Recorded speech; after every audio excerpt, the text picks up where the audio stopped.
Kính chào toàn thể quý vị và các bạn. Hôm nay Việt Tiến chia sẻ với các bạn thầy Thích Minh Tuệ và đoàn bộ hành có thực còn là một đoàn khất thực nữa hay không, theo đúng nghĩa của nó. Thì như các bạn cũng đã biết, sau khi xảy ra nhiều ồn ào biến cố đến thời điểm tại Thái Lan do những giới hạn về visa, và thầy Thích Minh Tuệ đã phải lên xe vận hành. Thế như vậy là đoàn khất thực là phải đi bộ, và trước giờ ngọ là phải đi đến từng nhà dân để xin ăn. Nhưng mà hiện nay là thầy Thích Minh Tuệ và đoàn là đã lên xe đi, cũng không phải bê bình bát đi xin ăn nữa, bởi vì có rất nhiều Phật tử đảnh lễ cúng dường. Giới của hạnh đầu đà thì chỉ nhận vừa đủ ăn, không nhận đồ ăn để lại, không nhận đồ ăn thừa. Như vậy là thầy và đoàn không còn nguyên vẹn của cái việc đi khất thực, bởi vì đi khất thực là phải bộ hành theo đúng giới của hạnh đầu đà. Tuy nhiên thầy và đoàn vẫn đang thực hành cái hạnh đầu đà, nên các bạn phải hiểu và thông cảm thế này. Nó vướng về cái visa của thầy hết hạn tại Thái Lan, và mà cái việc lùm xùm tại Thái Lan thì Thái Lan người ta không chấp nhận cho cái việc người ta chỉ gia hạn cho 7 ngày và hết 7 ngày. Đấy, thì phải xuất cảnh khỏi Thái Lan. Và chính quyền Thái Lan người ta cũng không muốn cho đoàn, không gia hạn thêm cho đoàn nữa. Thế do vậy cái thời gian không có. Và nếu trở về Lào á, thì chỉ có quay về Việt Nam. Bởi vì trở về Lào thì sẽ không nhập cảnh sang Thái Lan được. Mà con đường đi Myanmar thì các bạn biết rồi, do chiến tranh lộn xộn nên không qua được. Đấy, cho nên là sư Minh Tuệ và đoàn bộ hành bắt buộc phải lên ô tô đi về hướng Nam của Thái Lan để đi sang Malaysia. Tuy nhiên thưa các bạn là trong việc này nó sẽ còn nhiều uẩn khúc đằng sau nữa, còn nhiều bí ẩn mà từ từ nó sẽ hiện hữu dần ra. Tuy nhiên chúng ta cũng phải thông cảm với thầy là vì do thời gian không còn nên bắt buộc phải lên xe, thay vì nó đúng nghĩa với cái việc khất thực mà không lên xe tiếp tục bộ hành thì vi phạm pháp luật của Thái Lan, vi phạm pháp luật và người ta sẽ bắt lại. Một là trục xuất về nước, hai là người ta sẽ cho vào tị nạn. Đấy. Do vậy, thay vì vi phạm pháp luật thì các thầy đã chọn hướng lên xe. Lên xe mà phải chạy nhanh để nó kịp cái thời gian đi sang Malaysia. Nhiều YouTuber, nhiều trang mạng cũng tranh cãi nhiều về cái việc này lắm, phê phán kịch liệt. Cái công tu tập của ông 6 năm trời coi như là bỏ hết rồi, xong. Các bạn nên biết rằng cái đoàn của thầy Thích Minh Tuệ cũng đã lên xe khách đi một chặng đường rất là dài, hàng gần 3.000 km. Thì cái việc đã phạm giới một phần nào đó hay là một góc nào đó là cũng đã phạm giới. Và cho đến thời điểm này rồi, một số YouTuber là trở về Việt Nam và về đến sân bay Tân Sơn Nhất thì cũng đã được các cơ quan chức năng mời uống trà hỏi chuyện trong chuyến bộ hành vừa rồi. Theo lời ông Minh Tuệ nói, ông là nai đi với nai, bò đi với bò và trâu đi với trâu, thì chính ông là những cái đàn nai mù. Hoàng 6 TV thì đã bị cắt đuôi rồi, nhưng vẫn mò mẫm và đi theo được, và cuối cùng là theo luôn sang Malaysia được. Cái hạnh đầu đà là không được đi xe, phải đi bộ, ngủ rừng, ngủ gốc cây, ngủ ngồi, ngủ ở bãi tha ma. Ăn mặc thì mặc y phấn tảo hoặc là tam y, lượm những mảnh vải rách ở bãi tha ma hoặc các nơi rồi may lại thành phấn y. Và sư thầy cho chữ ký như vậy thì có phạm giới hay không? Ngày xưa Đức Phật đâu có cho chữ ký cho ai.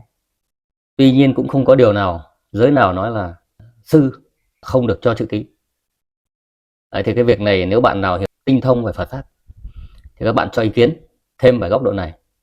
Riêng góc độ này thì Việt Tiến nêu là cũng lờ mờ không hiểu, do vậy mà cũng không bình luận về cái góc độ về chữ ký này nhiều, chỉ nêu ra cho các bạn xem là việc này là thầy Minh Tuệ có phạm giới hay không.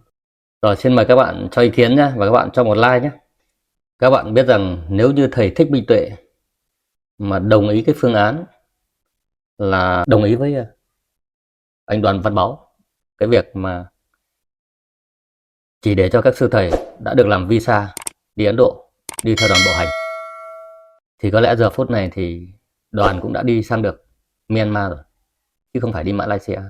Nhưng do bất đồng, bất quan điểm giữa thầy Thích Minh Tuệ và Đoàn Văn Báu, do vậy thầy cũng đã có một số cái cách để đuổi khéo Đoàn Văn Báu.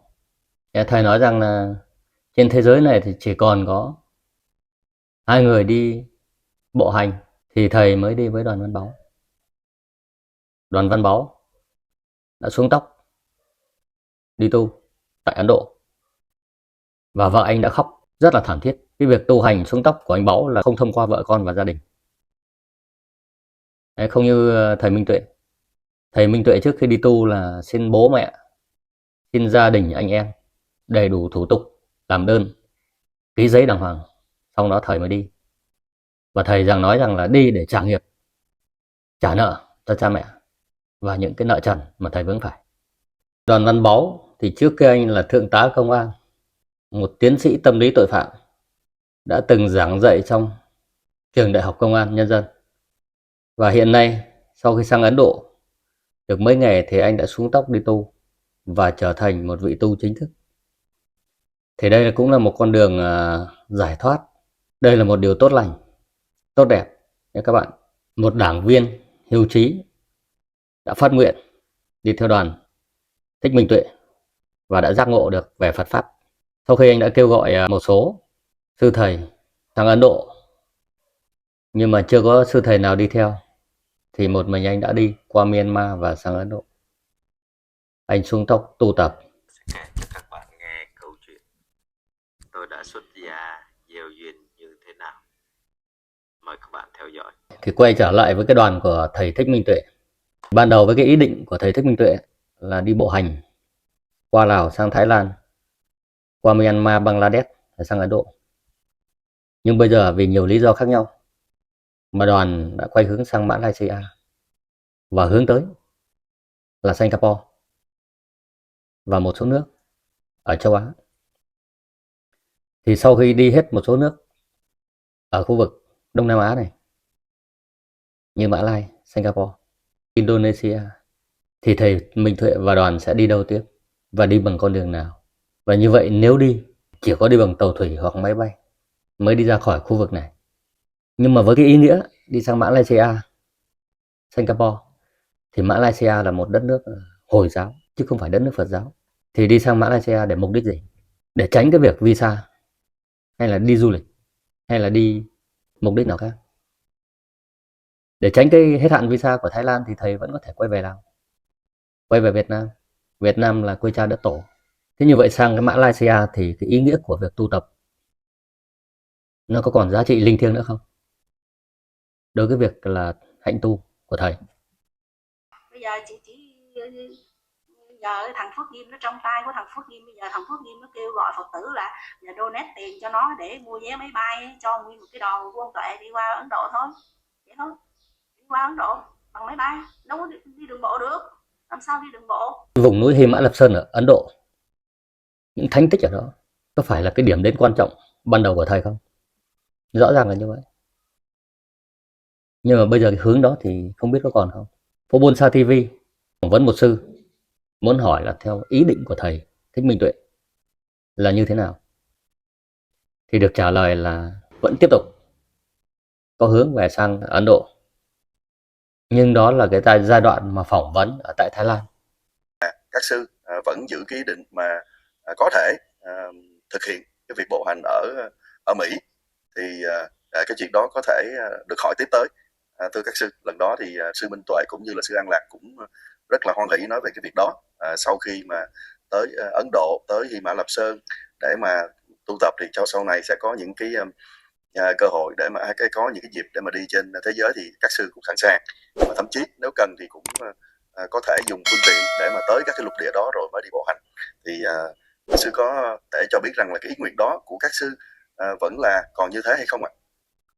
Dạ vâng, đây cũng là ý nguyện của sư phụ và của huynh đệ. Đó là sau khi về Đắc Phật xong thì cũng muốn trú mưa ở Bhutan mùa mưa, Sau đó thì ở Himalaya đấy, ở trong đó cũng một thời gian để ẩn kiếm đọc giác Phật, học hỏi thêm. Sau đó là sẽ dự định sẽ đi châu Âu hay châu Mỹ hay châu Úc, nói chung là đi ở châu Phi nữa, nhưng mà đủ duyên. Tôi sẽ chia sẻ với các bạn vì sao anh Đoàn Văn Báu lại phải rời đoàn. Trên mạng xã hội có rất nhiều thông tin cho rằng nhiều tổ chức muốn giữ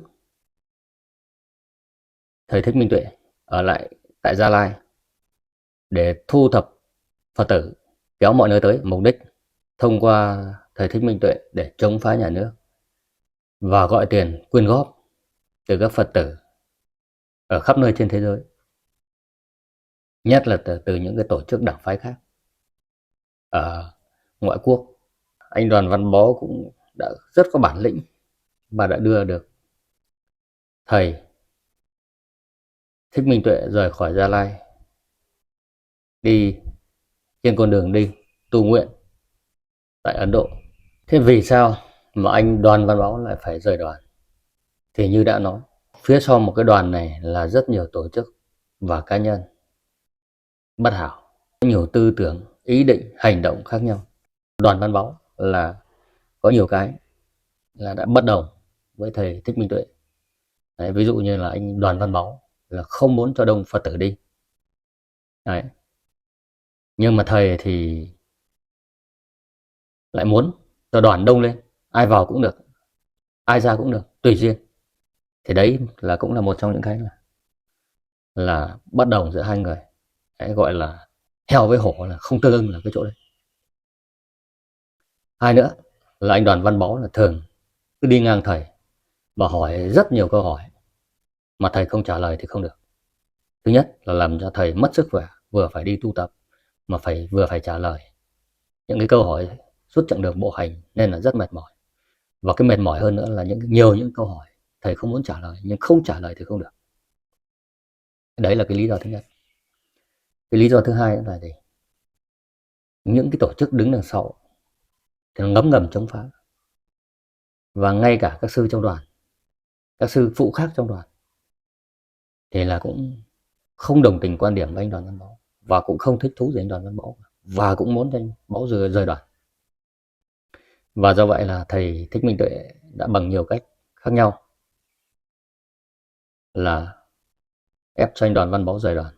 Ví dụ như là bắt anh Đoàn Văn Báu là phải xuống tóc đi tu và phải giữ được 250 giới.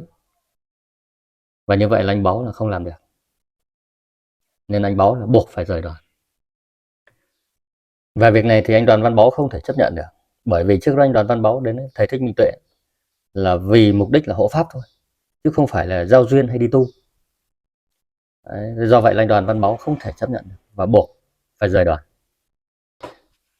Sư thầy Thích Minh Tuệ nói một câu này mà đã triệt tiêu hoàn toàn cái ý định của anh Đoàn Văn Báu. Đó là sư thầy nói là trên thế gian này mà còn 3 người đi tu thì thầy Thích Minh Tuệ sẽ không bao giờ đi với anh Đoàn Văn Báu, mà thầy chỉ đi với anh Đoàn Văn Báu khi trên thế gian này chỉ còn mỗi 2 người đi tu. Thì như vậy là anh Đoàn Văn Báu là hoàn toàn, có thể nói là hết sức thất vọng, và kể từ đây là gần như là cắt đứt nhân duyên. Anh Đoàn Văn Báu đã từng nói là sẽ không bao giờ nói về đoàn nữa. Tuy nhiên anh Đoàn Văn Báu là vẫn ngặt cách nhưng không xa lòng. Đấy. Anh vẫn luôn hướng về đoàn của sư thầy và vẫn sẵn lòng nói là khi nào đoàn có vấn đề gì thì anh sẽ sẵn sàng là cân đổ vân đến và giúp đỡ ngay. Đấy, thì đề nghị quý khán giả xem cho comment. Nhưng mà kể cả các youtuber thì chúng ta cũng nên nói những cái gì nó chân thật, nó phải đúng là sự thật, đừng hư cấu quá lên, rồi cũng đừng hạ thấp uy tín người này người kia xuống.